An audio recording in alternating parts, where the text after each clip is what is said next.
The NHS are asking for £10 billion a year extra to catch up on the millions who have missed treatment in the course of the pandemic. I've got no doubt that the money is needed. But be clear, it's not the virus that did this. As with schools, the decision to close its doors is purely a problem of the NHS's making. The positive professor himself, good friend of the show, Carol Sikora, is profoundly worried about tens, if not hundreds of thousands of people whose cancer diagnoses will have been missed. What might have been a swift procedure to remove a tumour or cancerous cells may now develop into proper, full-blown illness, which for many will be untreatable. And this isn't the only life-threatening issue. What about life-limiting and life-curtailing issues too? People that need new hips and knees, cataract operations and pacemakers, they've all been left behind.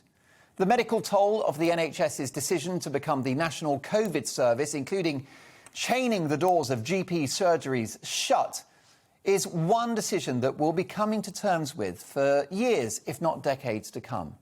Now, our NHS frontline staff are faultless, and we will never repay our heroes for what they've been through in the last 18 months. But the management of the NHS and policy at the health department is another story altogether. Wards were reduced in capacity and asymptomatic doctors and nurses were told to stay home in their thousands for months on end, which has led to this disaster. To reduce the work of the NHS was policy. A judgment was made that treatment should be curtailed so the virus can be controlled. But it wasn't successful.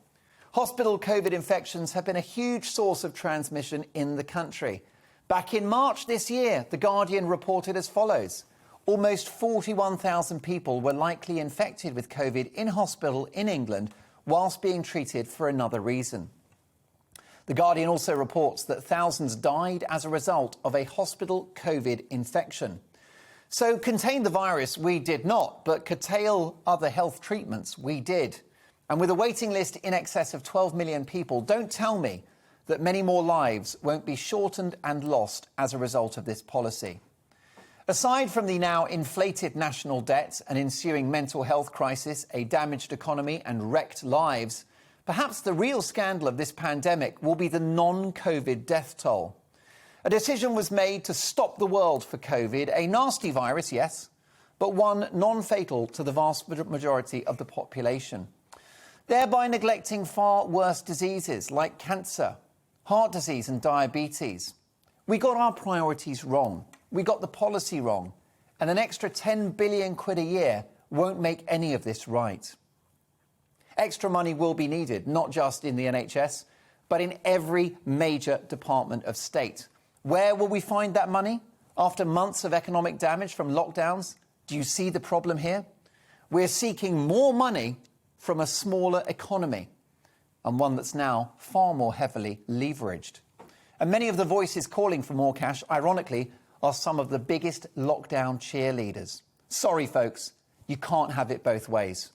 Of course, the money will be found, more borrowed billions on behalf of future generations.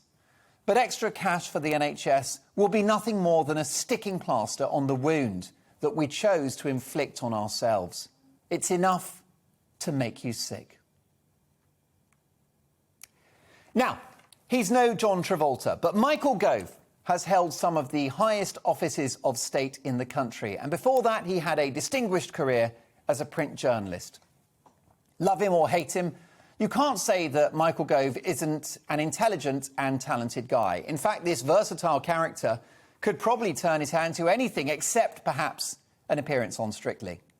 Which is why it's strange that he's been thrown under the bus by the Vice-Chancellor of Oxford University, who has said that she's embarrassed that he went there.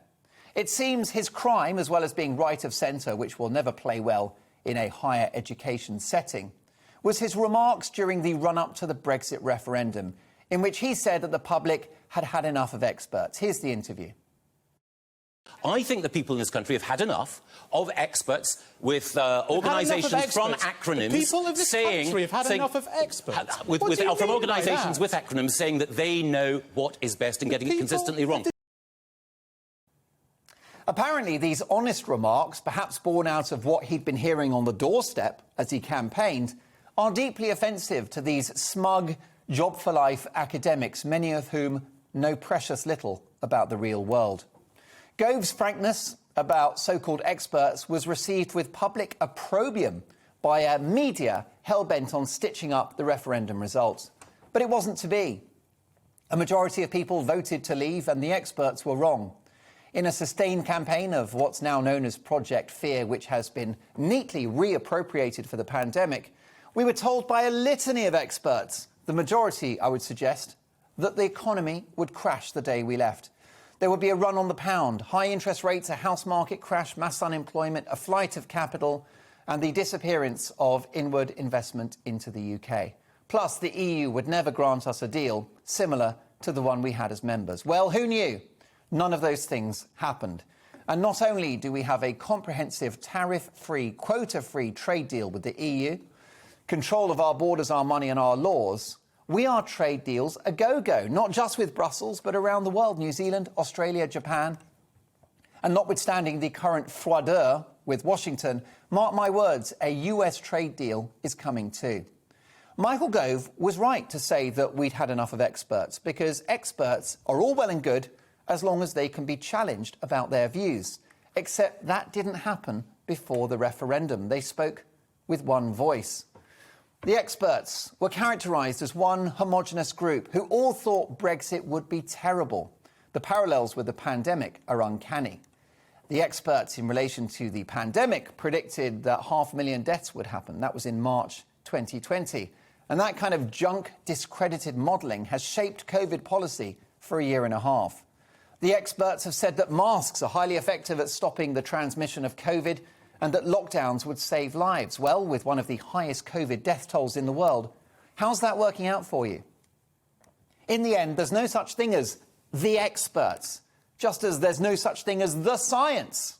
There are some experts and other experts, and science always has been and always will be a debate, a conversation, a battle. An area that I've personally looked into at great length is human nutrition. We were told back in the 60s, 70s and 80s that we should go low-fat and replace it with sugar and carbohydrates. Since then, heart disease and obesity have skyrocketed. Speak to Dr. Aseem Malhotra, health author and NHS cardiologist, and he'll tell you that the experts have been wrong for decades about that, and that natural, healthy fats, including butter, cheese and olive oil and red meat and fish, are great for you, and that sugar and starchy carbohydrates are not. Of course, it's all about opinions. So there are some experts and there are other experts. That's why this canny politician, Michael Gove, though responsible for murder on the dance floor at an Aberdeen nightclub, was absolutely right. The experts were wrong about Brexit, and history will judge many of them to have been wrong about COVID too. And the Vice-Chancellor of Oxford University shouldn't disown any former undergraduates. What's a university for if it's not a diversity of opinion and an open mind? Michael Gove should be respected and acknowledged for his considerable achievements by his former university, not dismissed, gaslit and vilified for thinking the wrong things. Too many universities have become experts not in education and learning, but in brainwashing, in ideology and downright propaganda. Michael Gove was right when he said that we'd had enough of experts. And after a year and a half of debatable science around the pandemic, those comments have never been more true. Michael Gove was obviously celebrating when he hit that Aberdeen dance floor. There he is, throwing some moves. Getting it done, if you ask me. Not for the first time in his career, this rather svelte operator has been on the right side of the argument. This is GB News. Welcome to the GB News YouTube channel. You can watch us live 24 hours a day, catch up on your favourite shows and join in the conversation in the comments below.